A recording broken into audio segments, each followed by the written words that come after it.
Hello there YouTube, welcome back to my channel. I'm Lisa the PFJ and I hope you're having a wonderful day on this lovely Sunday morning here in Saudi Arabia. The sun's shining, it's a beautiful day and I hope you're having a very similar start to the day as I am because I'm having quite a good one so far. Hopefully it will stay that way. I hope that this video finds you well. I hope that in the time that's passed since the last one, it's been well over a week, that you've had a good one too. And today I'm going to be talking to you a little bit about the situation in Ukraine. Although I'm not actually, because I can't. That was my clumsy attempt at a joke, sorry. Although on that subject, I am aware of what's going on, I'm sure you are too. It's been nothing but that all over the news and social media in the last few days.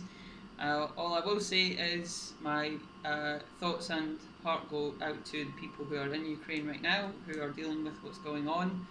I hope they can stay safe, and I hope no more blood is shed on the part of anyone who's involved in this conflict. I seriously do hope that people are staying safe and well over there, and I wish them nothing but the best. Yeah, and that's about as qualified as I am to talk on that subject, so you'll hear no more from me about it. Anything else would just be sheer opinion and not coming from anywhere from a very educated standpoint, so that's enough of that for now. What I'm actually going to talk to you about is, and I hate to sound like I'm flogging a dead horse here, but I'm going to talk yet again about the Lord of the Rings upcoming TV series, The Rings of Power. And specifically about a video that was launched last week where a group of so-called superfans did a reaction to the trailer that was released recently. I confess my only experience of it up until today was seeing other YouTubers and reactors talking about this video. So the regular YouTube channels that I tune into all did their reactions to this and gave their takes on it, and usually these guys do tend to reflect how I feel about these things. So I've mentioned these channels in the past, the likes of just some guy, Nerdrotic, TheQuartering, and various others. Normally I'm pretty in line with how those guys feel about stuff, so I trusted their judgment. But I thought, if I'm going to be making a video about this, I best watch it myself, just so that I'm not coming from a place of ignorance. So I did. I'll confess I sped watched it. I played it at 1.5 times the original speed, just so that I could get the misery out of my system as quickly as possible, because oh my goodness, guys, I never want to shit on people deliberately, but this was a car crash. It was a group of people who I can't judge because I don't know them personally. They may have either read the books and watched the movies several times and be coming from a place of some knowledge of it. That may be the case, but the way this was presented was so off the mark and so out of touch with anyone who has any real attachment to this set of stories, to these books, and by extension the movies. They came across as very superficial and, I'll be frank, quite narcissistic. They everything that they said about this came very much not from a place of where they thought the story would go, what kind of story they were going to get. It was all about what it looked like and how representative it was. And I was like, that in itself shouldn't be, if that's your first thoughts going into this and not how good the story's going to be, then that quite frankly tells me everything I need to know. And a few things that were said during this video stood out to me, so I won't do like an in-depth critique of it, but I will give you some of my thoughts on some of the things that were said by the people in this video. The ones that stood out the most were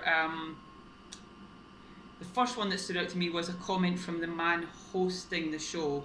He is a British entertainment figure called Mr. Isla. The comment that he made was along the lines of, because I've looked into him, just so that I can say that I've done a little bit of research, he is a 30-year-old British man of Bangladeshi heritage.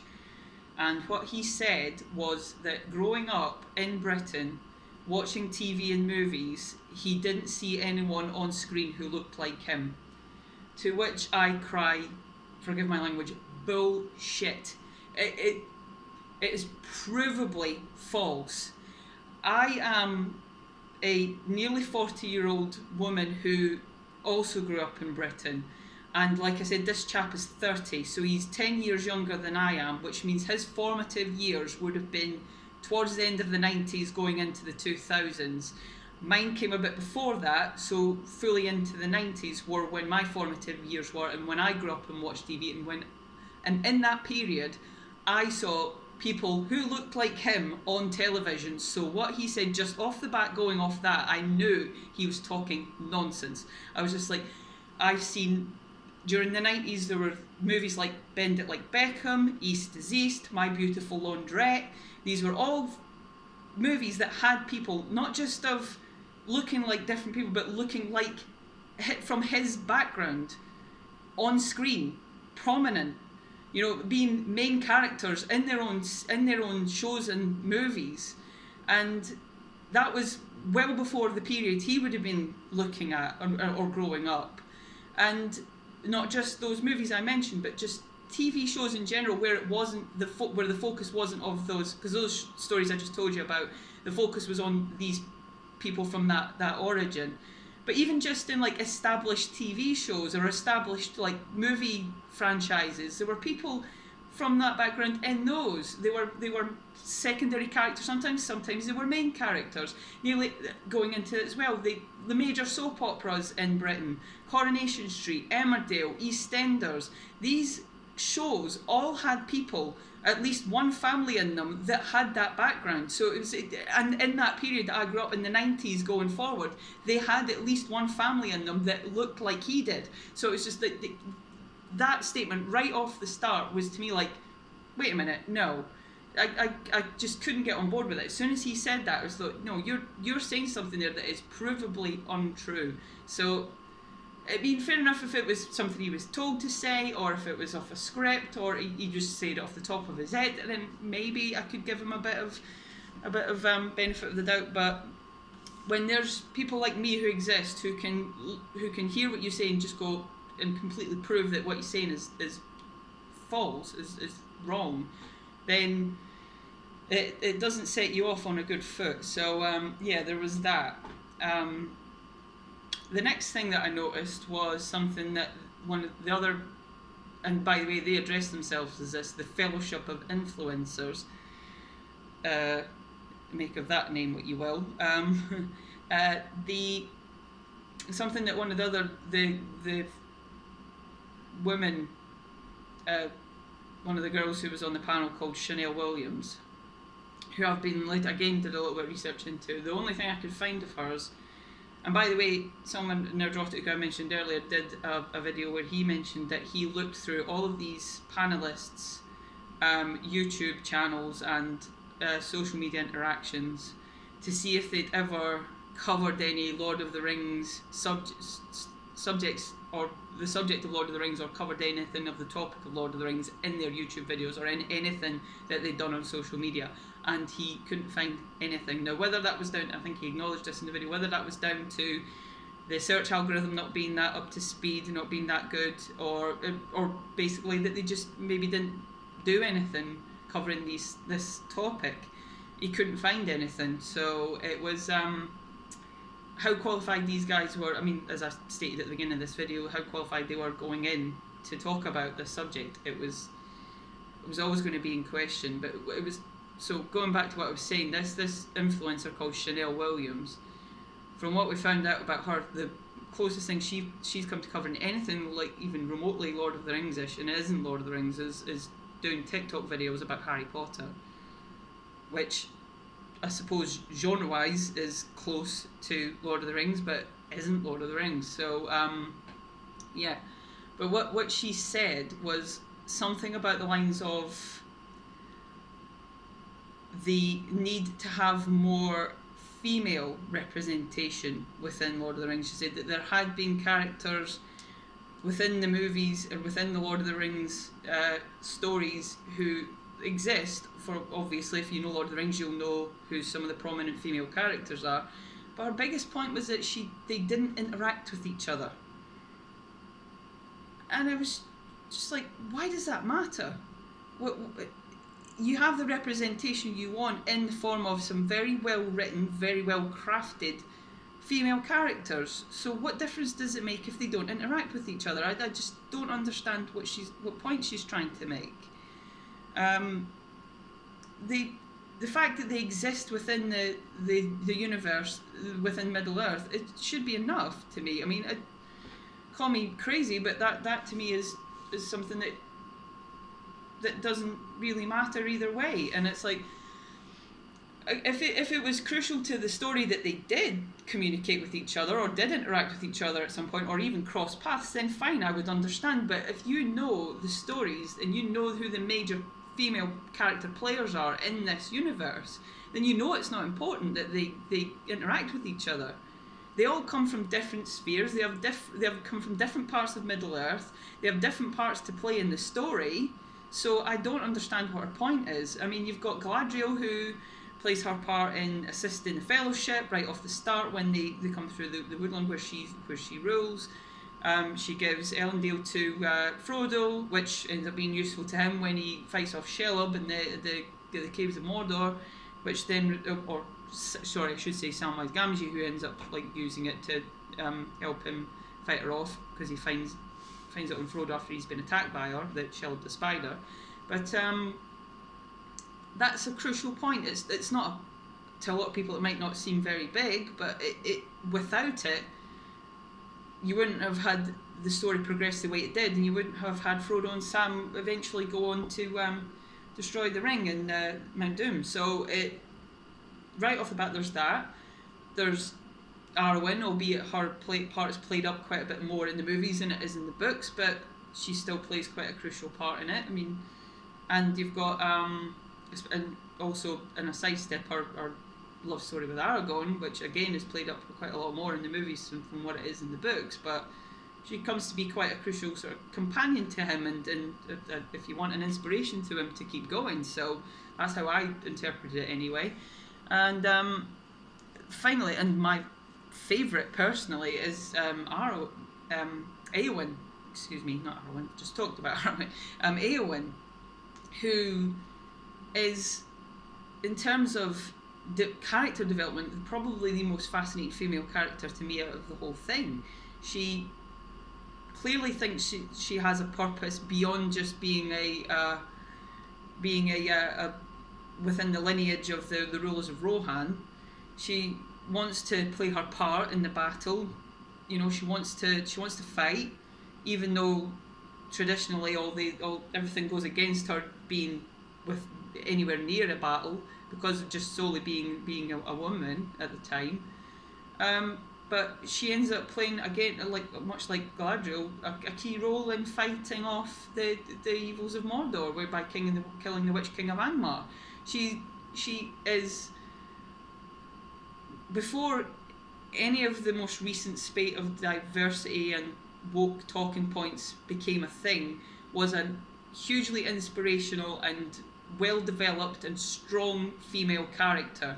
She goes from being unsure of herself, and even while she is fighting what I've just mentioned, the Witch King of Angmar, she's uncertain, she's scared, and that fear, though, I see is something that drives her on to keep fighting, and it results in her being successful and fighting off probably one of the most terrifying antagonistic characters from the Lord of the Rings stories, and it is inspirational, it's breathtaking, it's a proper stand up and punch the air cheer moment when she finally gets the sword and sticks it into his helmet and, you know, finishes him off. It's satisfying, And all this was achieved, like I said, prior to the current spread and culture of wokeness and diversity and identity politics. So all of what I've just said completely just stomps on everything that girl says. I hasten to say. And feeding into a similar vein, the chap I've just mentioned, Mr. Isla, in response to what this Chanel Williams girl said something like, yes, Galadriel, when we see her in this new trailer for this series, you see her climbing along a mountainside with a dagger, nothing but a dagger to help her climb along. He says something like, oh, when you see Galadriel in the movie, she's all flowy in her robes, but she doesn't really do much. Just, please, give me are you kidding me? It's like, Galadriel doesn't do much? This is the woman who proves that if she had the One Ring, she would probably, like, rule over Middle-earth with an iron fist. She would be... Her magical powers would be enhanced 10 times over. She would be terrifying just from being the magical being that she is alone, and the powers that she has, not needing to wear some armour or wield some sort of weapon. She just is this magical, immortal, powerful being who would rule over all of Middle-earth, you know, without having to raise a hand. It's amazing. I mean, I'm sure you might know if you've seen the Lord of the Rings movies before.